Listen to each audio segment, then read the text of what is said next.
Welcome, friends. Welcome to this live stream for Empty Cloud Monastery. A very good day to you. I'd like to begin as usual by paying homage to our teacher, the Buddha. Namo tassa bhagavato arahato sama sambuddhassa. Namo tassa bhagavato arahato sama sambuddhassa. Namo tassa bhagavato arahato sama sambuddhassa. Buddhang dhammang sanghang namasami.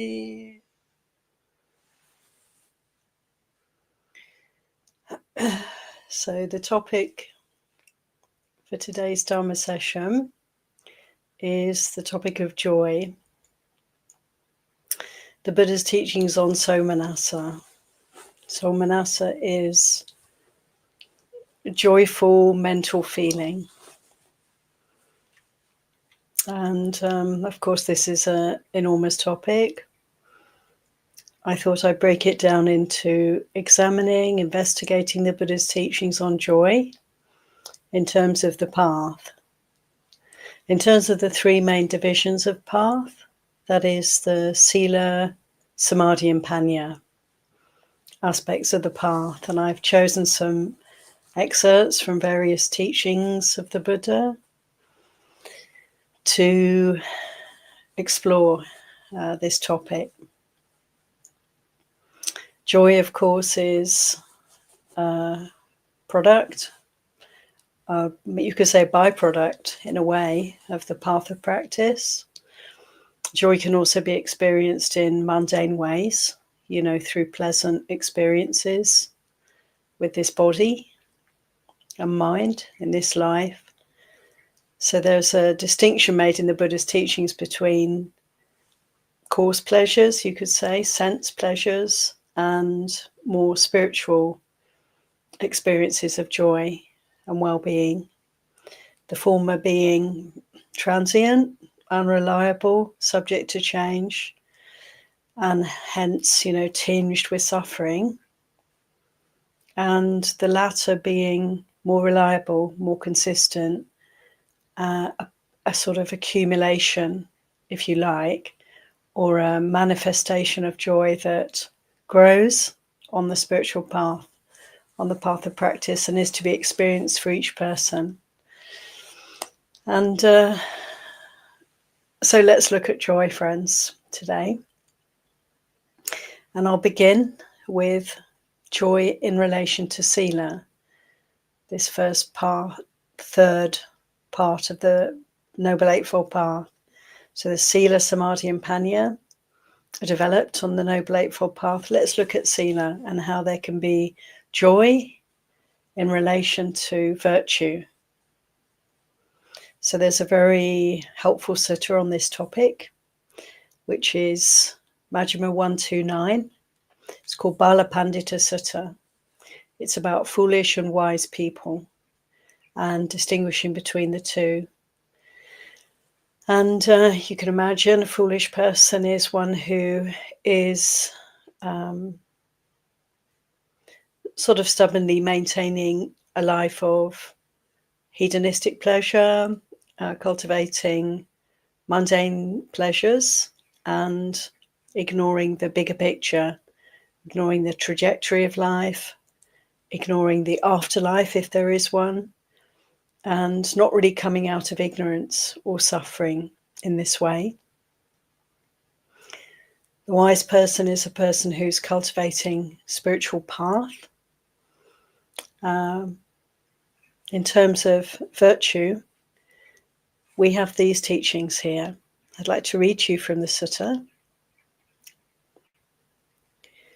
So the Buddha says here, there are these three characteristics, signs, and manifestations of a wise person. The Pali word for a wise person is pandita. A pandit is, there's a sense of scholarly person, a learned person, an astute person. What are the characteristics, the signs and manifestations of a wise person? And here the Buddha says, a wise person experiences 3 kinds of pleasure and happiness in this very life. And he gives these 3 examples of one who cultivates the good and can rest in that. Firstly, suppose a wise person is sitting in a council hall, a street, or at a crossroads, where people are discussing about what's proper and fitting. Then that wise person thinks, those good things are found in me, and I exhibit them. This is the first kind of pleasure, joy and happiness a wise person experiences in this very life. So when we live an upright life, we can gather that and experience for ourselves that there's a kind of moral confidence that we have, isn't there, friends? We can feel secure in our avoidance of harm, avoidance of unwholesome behavior or speech, and cultivating, letting go of unwholesome thoughts. There's a confidence that we can feel, a sense of well-being, so that when other people are talking about what is wholesome, what is good, we can feel, yeah, I'm in that category. I'm a person who cultivates the good. Equally, the next example the Buddha gives here is a wise person sees that the kings, the leaders, have arrested a bandit, a criminal, and subjected them to various punishments. So seeing somebody being punished for crimes they've committed, a wise person thinks, those things are not found in me, and I do not exhibit them. This is the second kind of joy and happiness a wise person can experience in this very life. So this is really pointing to not moral superiority, not to raise ourselves up and put down those who've fallen into harmful behaviors. We can only have compassion for them, but to recognize that we're experiencing blamelessness. We're free from fear when we are living a wholesome life and avoiding any kind of harm. And so there's joy in this, and we can notice for ourselves as we practice and follow the 5 precepts or more precepts, how we can begin to feel more secure. We're living a more blameless life, and that is something we can really enjoy. We can feel the joy of that. The third example the Buddha gives in this sutta goes like this. When a wise person's resting on a chair or on a bed or on the ground, their past good deeds, good conduct of body, speech and mind, settle down upon them, rest down upon them, and lay down upon them. It is like the shadow of a great mountain peak in the evening, as it settles down, rests down, and lays down upon the earth.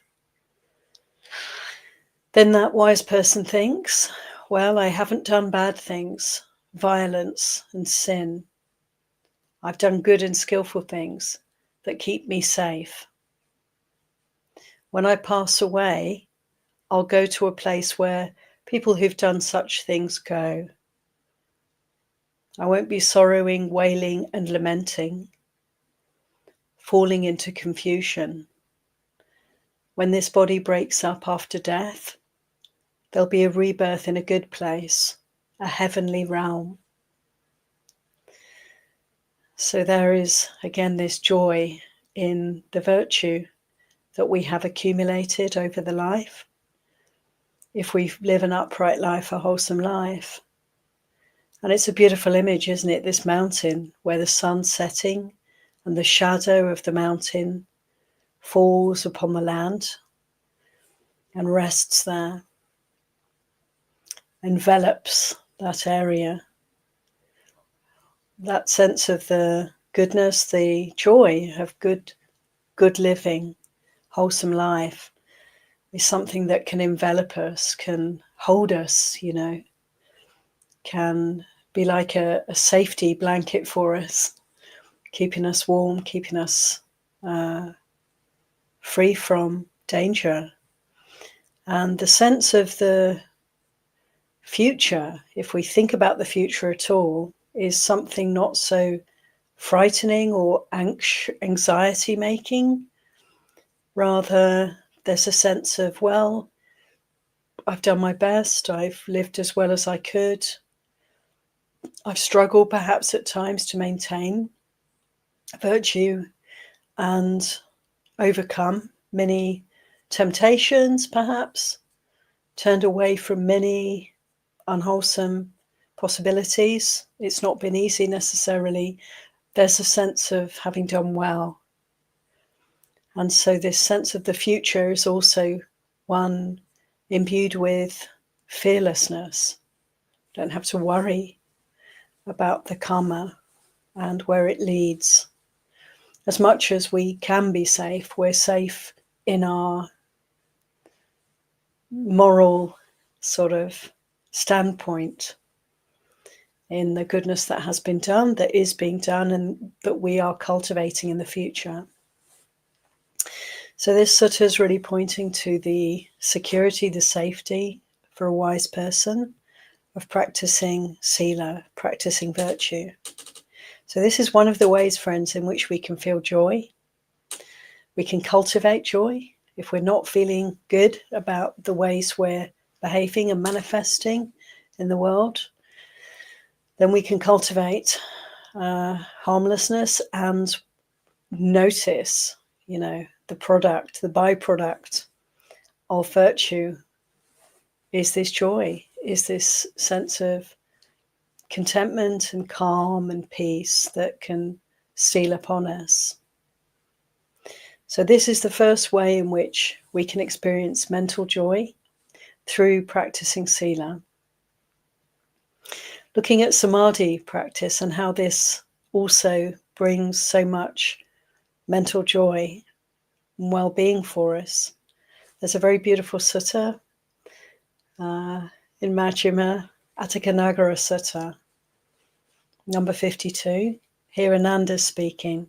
He's speaking to a man called Dasama.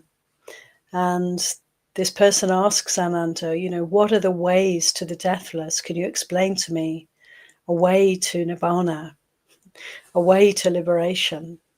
And Ananda in this sutta doesn't just give Dasama one way of experiencing freedom from suffering, but 11 doorways to the deathless. So this is a very beautiful sutta. And last week I was speaking about the jhana. And here Ananda tells Dasama, well, if you cultivate meditation, practice, and practice the jhana 1 to 7, also practicing the Brahmaviharas, the 4 Brahmaviharas, loving kindness, compassion, joy, mudita, and equanimity. These 4 practices also lead to great joy, great well-being in the mind, in the heart. So there are these 11 doorways, the first 4 jhana and the arupa jhana, the 3 formless ways of experiencing great one-pointedness of mind and insight. And the important point about each of these is that Ananda is telling Dasama the jhana themselves and the Brahmavihara practices, dwelling in loving kindness, compassion, joy, and equanimity, in and of themselves, they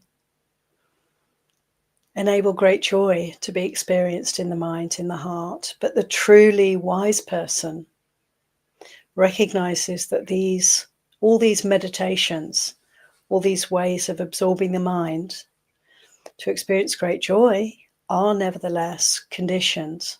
They're volitionally produced. We set the conditions, we emerge, we enter and we emerge from these states due to causes and conditions that have been set up. You know, we take ourselves to quiet places, free our minds from all the clutter, let go of the hindrances, and then we can dwell in these states of great joy, of great bliss. But they are subject to change. They are not reliable. And so in this way, a wise person doesn't hold to this kind of joy, this kind of well-being. The joy of samadhi and also the joy of virtue are both transient, unreliable. And so ultimately we want to gravitate towards the joy of wisdom, friends, the joy of insight. So this is what I'm going to talk about now. The joy of really applying the teachings of the Buddha, applying right view to our practice. And there are a couple of suttas that I want to bring in to explore this aspect of the joy that we can experience through cultivation of wisdom, of panya, this aspect of the Eightfold Path.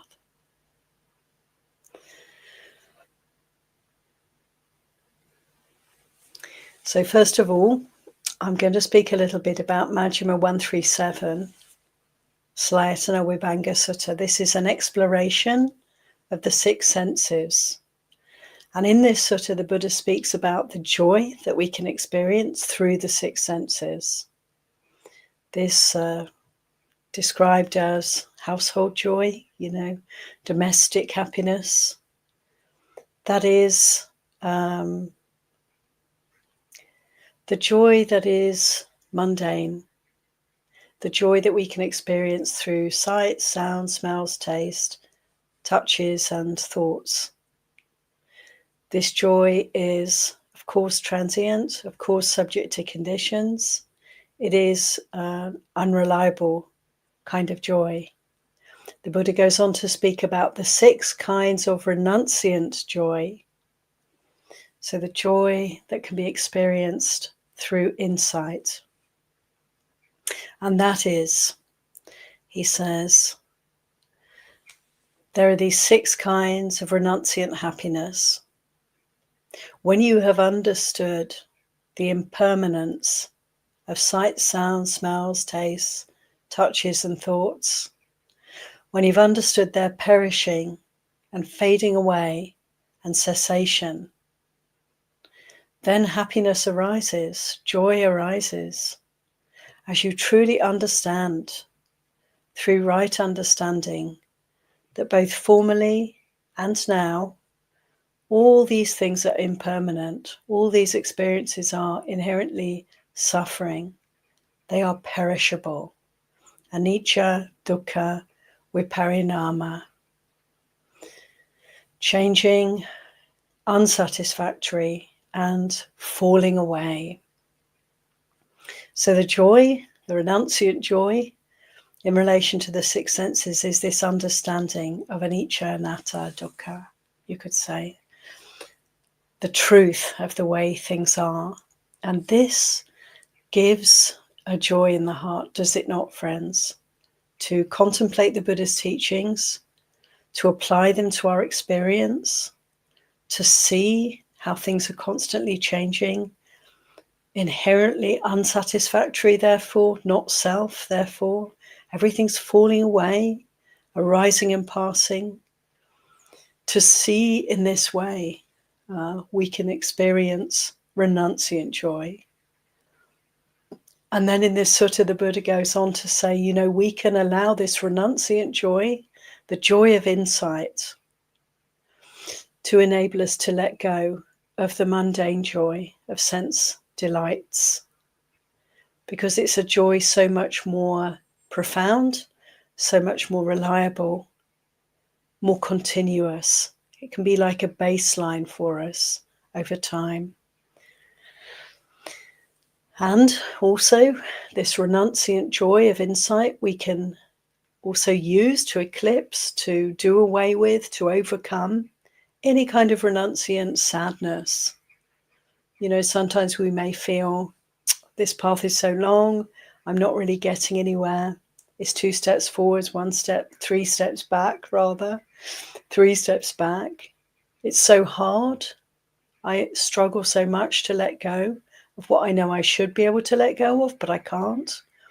We can feel very dissatisfied with our progress. We can feel a yearning for the goal. Oh, if only I could just understand, break through all the fetters, the hindrances, and experience Nibbana for myself.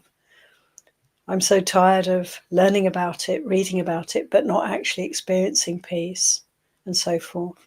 We can feel a lot of sadness in this quite wholesome way, actually. The sadness of realizing dukkha, realizing where we're at. There's a lot of value in this kind of sadness, but we can allow the renunciant joy, the joy of insight, to overcome these aspects of renunciant sadness. And then in this sutta, the Buddha goes on to say, we can experience, as we develop our insight into anicca, anatta, dukkha, we can begin to move towards equanimity. So from joy to equanimity. And this is the way a wise heart moves. There can be great joy in the practice, joy in insight. This is a joy that we can enjoy, that we can make much of. But we can also see how over time, this joy, this mental joy, settles. It is let go of for the greater benefit and well-being of equanimity, of peace, of steadiness, stillness of the heart. And so in this sutta, there's this pointing to the destination for joy, the natural development of spiritual joy, morphing into spiritual equanimity, upekkha. And there's another sutta I'd like to share with you, read out. It's a short sutta from Anguttara Nikaya, Book of Sixes. This was a sutta that Joseph, our friend, requested that I look at some point and share. This is a lovely sutta. Anguttara 678. And it goes like this, friends. It's called Sukha Somanassa Sutta, Happiness and Joy Sutta. The Buddha said, mendicants, when one has 6 things, they're full of joy and happiness in this very life. And they have laid the groundwork for ending the defilements. It is when a mendicant enjoys the teachings, the Dhamma, meditation, bhavana, giving up, pahana, seclusion, paviveka,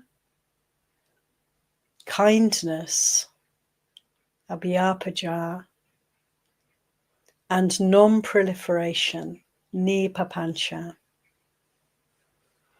So these 6 things that lead to joy and happiness in our practice. The Buddha says when one possesses these 6 things, they are full of joy and happiness in this very life, and they've laid the groundwork for ending the defilements. So friends, these joys are liberative joys. They're joys that are pointing, inclining, leading us towards Nibbana. So it's really interesting to look at these. These are joys that we want to cultivate. These are joys to be enjoyed. These are benefits of the practice that will lead us forward in a good way. The Dhamma, first of all, to enjoy the teaching. Can we enjoy the Dhamma teachings? Can we make much of them? Can we incline our minds, more and more to appreciation of the Dhamma, to even if, we're not that interested in the teachings, there's a more interest in reading novels or watching movies or doing other things that feel more entertaining for us. Can we consider that there can be a cultivation of joy in the Dharma teachings and give some time every day to take them in? I hardly need to say that to anybody who's watching because that's what you're doing anyway. But it is something to consider, even when we feel disinclined, to let ourselves have a practice of what the Christians would call lectio, divine reading, to give time every day for this. And in this way, as we incline our hearts toward the Dharma teachings, we can notice how much they benefit and nourish the heart over time, and begin to feel great enjoyment, great joy in taking in the Dharma teachings. And the second of these 6 things that lead to joy and happiness here and now, and also ongoing, in an ongoing way, meditation, bhavana. So coming back and considering again these 11 doors to the deathless that Ananda was speaking about, to Dasama, these ways we can develop our meditation, cultivate the mind, be willing to put aside desire and grief for the world, be willing to make time every day to seclude ourselves, to sit quietly or take up whatever posture is comfortable and sustainable and doesn't incline us to sleepiness, and to allow the mind to quieten, to pay attention to the body, to observe the breath, to, if we do observe thinking arising and passing, be the observer and not to get lost and immersed in the processes, in the topics, in the movie. To have that objectivity. If we don't have that objectivity in relation to our thinking, then to come back to the body, come back to the earth, come back to the breath. So to cultivate meditation is to cultivate relaxing, quietening the mind, ultimately stilling the mind, and to begin to practice the jhana, letting go of any distraction, just being present for an object, whatever our object of meditation might be. Cultivating the jhana, also we can cultivate loving kindness, we can cultivate compassion in relation to suffering here and suffering in the world around us. Let's remember, we have this cultivation of compassion to ease our way, to help us to relate skillfully to the suffering. There's also the cultivation of joy, where the conditions are present for that, and the cultivation of equanimity. Equanimity is like having the bigger picture, stepping back from experience and seeing the sort of endless ups and downs of samsara from a place of wisdom, considering anicca, anatta, dukkha in relation to all our experience, how it's changing, how it is all suffering, and how it is impersonal. And in these ways, we cultivate our meditation practice. And keep it simple. If that sounds complicated, we don't need to complicate anything in our meditation. Let it be simple. Simply observe the breath, the body, any kind of an object that is steady for us. And so we find joy in our meditation practice when we apply ourselves, give time, have a discipline, have like a routine of meditation practice as well as Dharma study.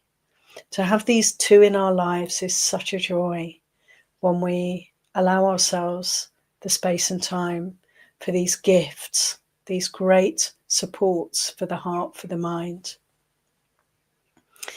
So these are the first 2 things that lead to joy and happiness right now and ongoing. The next the Buddha gives here is pahana, giving up, letting go. How do we experience the joy of letting go? Can you notice when we're able to let go of some train of thought, let go of some desire, let go of aversion, let go of imagination, proliferation? How does it feel when these things fall away? And what's left? That sense of, relief, relaxation, quietude, peacefulness, the joy of letting go. Can we notice the joy of letting go in terms of giving? When we give things away, when we're generous, with an open heart, with open hands, we give our possessions, our wealth, our thoughts, our ideas, our views and opinions, when we're willing to put them aside, give them out, let them go. How does that feel? And so we can notice in letting go, pahana, there is so much joy, the lightness, the freedom, the space that we can experience. If we don't experience this, if you don't experience what I'm talking about, then we can try giving things, try giving generously, giving dana, try letting go of cherished possessions and see how it feels over time. There is such a sense of freedom that we can experience when we're willing to put aside the things that we hold close, the things that we cherish. It's incredible to be able to do this. It's revolutionary. It changes us. It is transformative. So we can start in this way. But to be willing as we develop our practice to give up literally everything, friends. And the Dharma is so gracious because as we develop our practice, we know what we need to give up next. We get to notice what we're holding on to, whether it's material things or concepts or emotions. We get to notice where the holding is, and there's the opportunity to let go. In our meditation practice, when we're distracted, getting caught up in our history, in the world events, in the emotions in the heart, in our ideas about things, this is where we have the opportunity to let go and to really redirect the attention away from those distractions, back to the object of meditation. Notice the joy, notice the benefit of that. And so in this way we can consider and cultivate the enjoyment, the joy of letting go. And the fourth thing that gives joy and happiness in this life, the Buddha says, is viveka, seclusion. Some people may not relate to the joy of solitude, physical. Some people feel they don't want to be on their own. They want to be with others, and they would miss others terribly if they weren't with them. Others of us, monastic types, love physical solitude, and to be able to be secluded in this way is a source of great joy.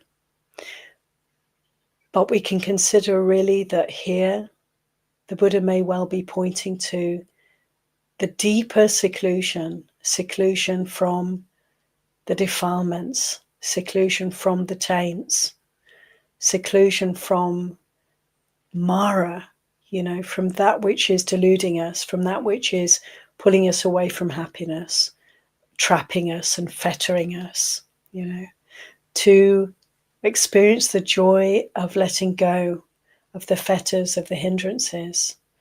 And it speaks for itself, isn't it? When we're caught up in struggle around desire, aversion, energy issues, we're anxious, we're restless, or we're soporific, avoidant.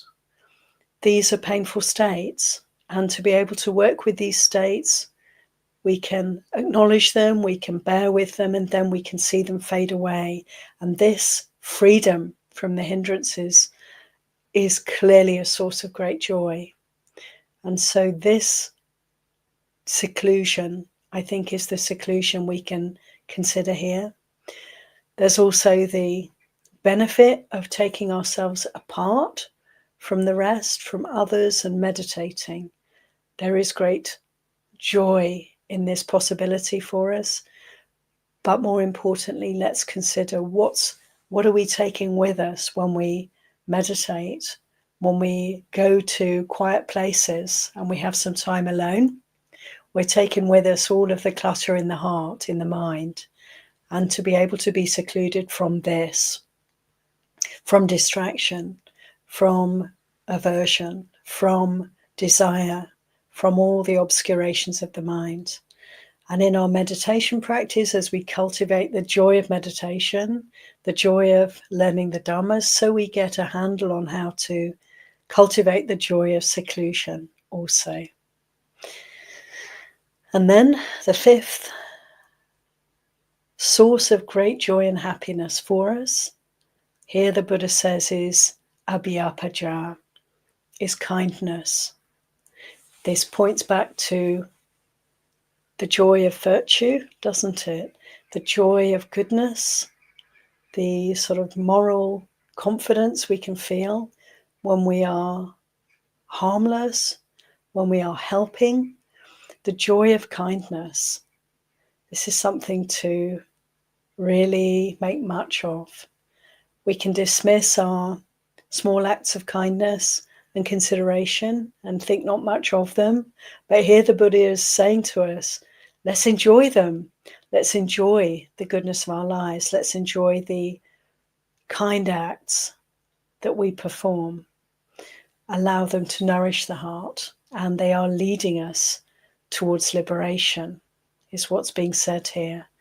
That kindness, goodness are opening the doors for us to be able to meditate, to be able to have a heart that's peaceful enough, calm enough, to be able to develop some insight. And so then inclining towards peace and inclining towards the ultimate freedom from more suffering. So kindness has its place and is to be enjoyed. And finally, the Buddha speaks of non-proliferation as a source of great joy. Nipapancha. This word papancha, proliferation, the Buddha has points to in many places in the suttas as the crazy mind, that we're constantly imagining, embellishing, and making much of our delusion, are getting caught up in samsara, getting entangled and ensnared, mired in samsara. And so here we can appreciate that there's great joy in letting go of papancha, in non-proliferation.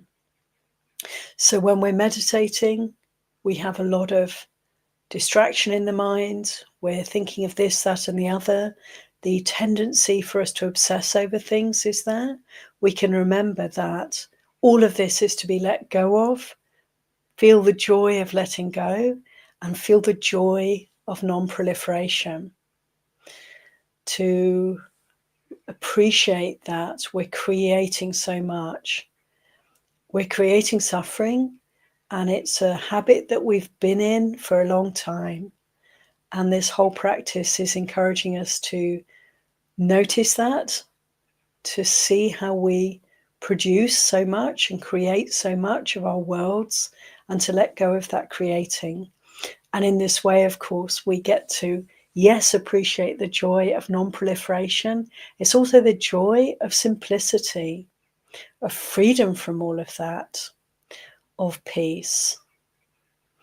So I'd like to read again this beautiful sutta and invite you to relax and maybe close the eyes, just sit back And let's hear again these beautiful words from the Buddha. Anguttara 678, Joy and Happiness Sutta. And the Buddha said, when one has 6 things, we are full of joy and happiness in this very life, and we're laying the groundwork for ending the defilements. It's when one enjoys the teachings, the Dhamma, one enjoys meditation, bhavana, one enjoys giving up, letting go, pahana. One enjoys seclusion, paviveka. One enjoys kindness, abhyapaja. And one enjoys non-proliferation, nipapancha. When one possesses these 6 things, they are full of joy and happiness in this very life, and they've laid the groundwork for ending the defilements. Ewa. So this is a liberative joy, a joy imbued with wisdom and insight. And so all these ways, friends, in which we can enjoy our lives, enjoy the practice, see where the joy comes from, recognize that joy comes from goodness, from sila, these aspects of the path. Joy comes from mental development, bhavana, meditation, cultivation of the mind-heart. And joy comes from wisdom, from insight, seeing things as they are. And in these 6 ways that we're given in this beautiful sutta in Anguttara Nikaya, we can see how the joy flows and inclines us towards nibbana. The joy of teachings, meditation, letting go, seclusion, kindness, and non-proliferation. So I'll finish here on this beautiful topic of joy, which quite naturally brings a lot of joy to the heart. I hope that's the case for you too. And even if it doesn't, that's okay. Because often when we focus on these positives, focus on metta, loving kindness, or joy, or well-being, if we focus on these things as a teaching or as an aspect of our meditation practice, they may be present and cultivating at such a time, or we may have a chance to really shine the light on anything that's not joyful, that's not well, any suffering that's present for us. So it's like we get to highlight the work that is to be done in this moment, whether we're cultivating the joy or whether we're noticing the suffering. Either way, we can appreciate there is a insight, opportunity, to any of these Dharma teachings. We don't have to agree with them. We don't have to tune in with them. Not at all. But we can notice what's actually happening for us right now. And let that be the Dhamma of the day, So friends, thank you for your presence on the live stream, those who are actually here at this point. Greetings, Gregory, Rebecca, Jayantha, Geeta, Madeline, good afternoon. John, Edward, Norma, good morning. It's a joy to be here with you, Norma. She says, a joy to be here, absolutely. Joy in Sangha too, which has not been mentioned in these teachings, but that is something we can also consider, the joy of Sangha, of our spiritual community, brothers and sisters practicing together. Hi Richard, hi Manal, hi Maria. Hi Niranjan from Nepal. Niranjan is from the Buddha's birthplace. How auspicious is that? What a joy in that. Niranjan, I am so happy for you that you can walk in the places where the Buddha walked, that you live in those places. How beautiful is that? May that bring great inspiration, as I'm sure it does. Hi, John and Usha, Niranjan, Bhumika, Japal Sin, Burmese friend, Amarantha. So I'm just going through to see if there's any comments, questions, or reflections. And I can see John has a reflection question. Thank you, John. And he says, having done bad things by way of body, speech, and mind, when their body breaks up after death, they're reborn in a place of loss, a bad place, the underworld, hell. This passage in Majjhima 129. Question. The Buddha suggests in the above passage that there exists an all-seeing God. Is this correct? Thank you. Thank you, John. John's really highlighting also, which I appreciate, that in Majjhima 129, there's the wise person, and I've focused on that aspect of the sutta. But the Buddha also speaks about the foolish person and the unfortunate consequences, of unskillful thoughts, words, and deeds. Of course, that they lead to suffering in the future. And the Buddha actually goes into quite some detail about the kinds of sufferings that one can experience in the hell realms. So it's all very salutary stuff, and recommend reading the whole sutta, friends, to appreciate what we're talking about here. But John, yes, there is the hell realms, there are the heaven realms. This really chimes in with other religious traditions that also have these concepts of the good destination, the unfortunate destination. We have this in Buddhism, yes. We also have the gods in Buddhism. There is an all-seeing God, indeed. There is the overlord, spoken about in the Buddhist cosmology and in the suttas in places. The overlord, who is the god of gods, if you like. The Buddha, of course, came from Indian wisdom traditions, now loosely called Hinduism, where there's an understanding that there are there's whole pantheons of gods. There's levels of godliness, of radiance, of brightness, of omniscience, omnipresence. And in Buddhism, we have the 31 planes of existence. There are many Brahma realms, Deva realms, higher realms of existence to this human realm.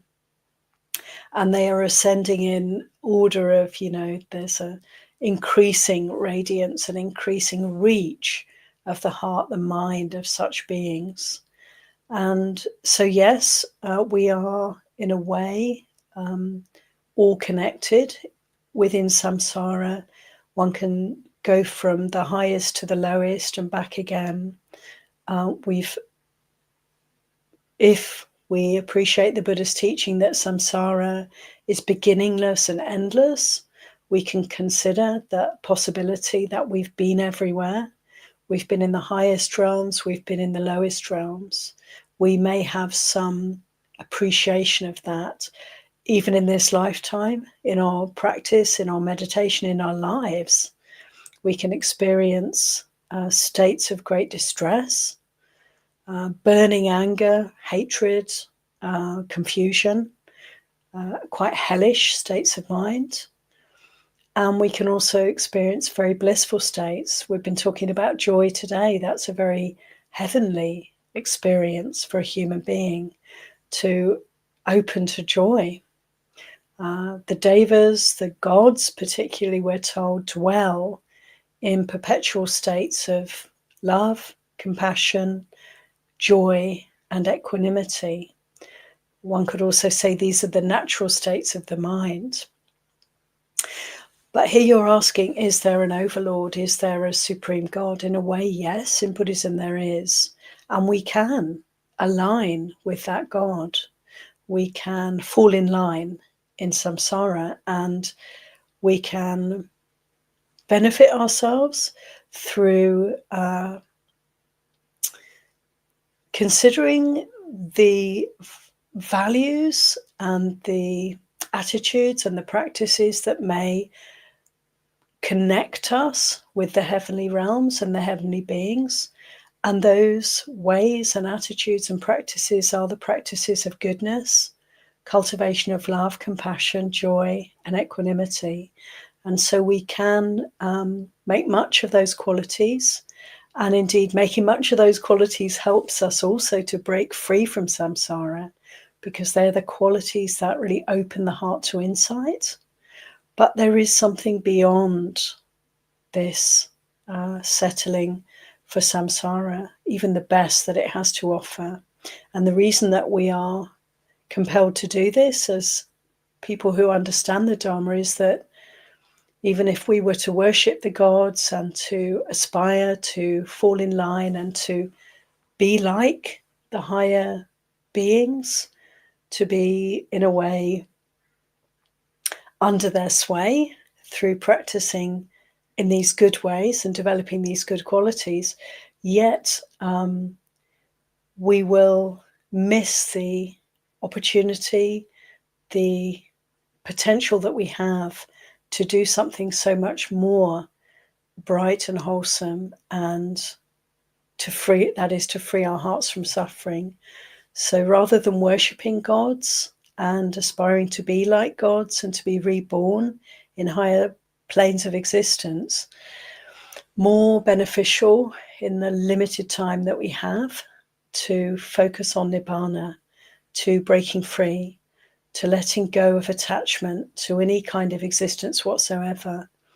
And so in this way we can see that, yeah, in Buddhism there are gods, but we don't want to use our energy in following the gods, worshipping the gods, giving up our responsibility to the gods, praying to the gods, and so forth. Thank you, John. I hope that meets your question. And Niranjan says, I know third stage of meditation, joy, priti sukha. Yeah, that's a classic, way in which people consider joy in the practice is the joy that we experience through the jhana. And particularly what is defined as joy in the jhana practice. Piti is more like, I'd say, rapture. Somanassa, this mental joy, we can experience in all of the jhana, any of the jhana. There is great well-being and great mental peace and happiness and joyfulness. But classically in the first jhana, developing into the second jhana and let go of in the third and fourth jhana is this rapture, piti, and then happiness, sukha, which are both mental and also physical experiences. So the first 3-4 jhana, there is mental joy in this way of piti, sukha, and also physical well-being and rapture and joy and bliss. And then in the arupa jhana, there is still great mental well-being and joy, but there is no longer any physical experience. So I would say all the jhana and also the Brahmaviharas are states of joy for us in our meditation practice. But yeah, the definitions of these jhana are very interesting to study and consider. What is the first jhana, the second, the third? What are the factors that are present and that are let go of as each jhana progresses to the next? I spoke about the jhanas last week. There's also so much one can read up on the jhana. And most importantly, let's cultivate our meditation practice so that we can really develop this one-pointedness of mind, the stillness, and let the jhana be experienced here. Thanks, Niranjan. And John says, Bhagavad Gita, verse 20, I am the self, O Gudas Kisa, Gudar Kesa, Kesha, Gudar Kesha. I am the self, O Gudakesha, seated in the hearts of all creatures. I am the beginning, the middle, and the end of all beings. Yeah, that's God's statement. Thank you, John. I am the self in the hearts of all creatures, the beginning, the middle, and the end. It's really beautiful, actually. Just considering, the fullness, that is almost like an expression of the fullness of samsara. The best that samsara can offer is the highest realms of experience, divine abidings. And they are, the sense of time is endless. Beings in these God realms, we're told in the Buddhist tradition, are not able to consider anything other than the place that they find themselves in, because time is so, they're there. They seem to be immortal.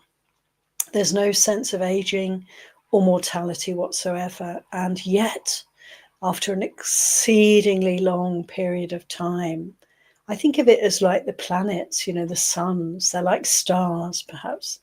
In the physical realm, we could compare the gods to beings like stars that last for just way beyond our human comprehension. The length of time in which they exist, and they're burning brightly, and yet, even the stars come to an end. And so it is that even the gods are within samsara, and their life comes to an end eventually. And when that happens, it happens very quickly. And there's only one direction that they can experience the change in, and that is a degradation, a downfall, if you like. There's a fall into another situation, because samsara rolls on, and all beings are changing their states endlessly. So even though there's a vast expansion of time in the higher realms of experience, yet all beings have a life. All beings arise, last for some time, however long it is, and then pass away. And the gods have to experience this ending. And yet here we see the expression of God, a godlike expression. I am the beginning, the middle, and the end of all beings. Story goes in Hinduism that Brahma is the first being to appear in any new universe, we could say. With the birth of a universe, there's a birth of that consciousness. And so that consciousness then watches and observes all the other beings coming into existence in all the other realms of, all the other planes of existence. And so, because they see all of that manifesting, and they have that overview, they can see all of samsara, beginning, middle, and end. They are convinced that they're the creator of all of that. But the truth, in fact, is that they are also subject to the laws of karma, and it just so happens that they appeared when they appeared, and that they have the mind that they have for this time. And then eventually that karma's used up, the life comes to an end, and there's a rebirth elsewhere. And so it goes on. And so this is the danger for us. If we aspire to godlike realms of existence, heavenly realms, then we will enjoy for a very long time. But then eventually that joy must come to an end, because the nature of samsara, as we know, is anicca, anatta, dukkha. It's constantly changing. Nothing is static. Nothing stays the same. But the gods will feel otherwise, and only receive the Dhamma, the truth will only dawn on them at the end of that existence. Yeah, there's so much more I could say, but time is limited. So yeah, I'll stop there. Thank you, John, for bringing that in. That's a beautiful quote. Very interesting to consider. And just to see if there's anything else. No, that's wonderful. Okay, friends, Thank you for your kind attention and all good wishes for your practice. May we all enjoy the fruits of the practicing the Noble Eightfold Path.